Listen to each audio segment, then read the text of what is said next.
আসসালামু আলাইকুম। আলহামদুলিল্লাহ, বাপ ছেলে এশার নামাজ পড়লাম আমরা। বাবা এশার নামাজ পড়ে গোরস্থানে গিয়ে আমরা কবর জিয়ারত করলাম। আমি আর আমার বাবা, আমার ছেলে আরাম আহমেদ। আমরা কবর জিয়ারত করে এখন আবার যাচ্ছি চকবাজার জামে মসজিদের দিকে। ওখানে নামাজ পড়বো। ওখানে নামাজ পড়ে তারপরে ইনশাআল্লাহ একদম ফজরের নামাজ পড়ে আমরা বের হবো। দোয়া করবেন আমার জন্য, আমার ছেলের জন্য। আজকে লাইলাতুল বরাত, শবে বরাতের এই উসিলায়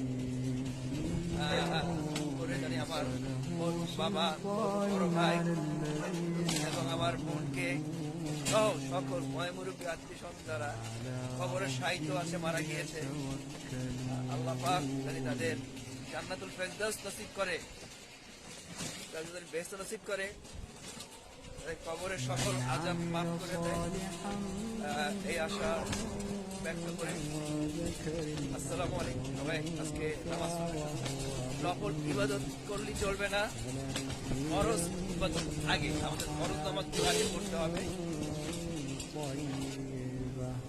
ইনশাআল্লাহ। সবাই ভালো থাকবেন এবং ফরজ ইবাদতগুলো আমরা যাতে সঠিকভাবে আদায় করতে পারি, আল্লাহ পাক সুবহানাহু ওয়া তাআলা আমাদের এই তৌফিক দান করুন।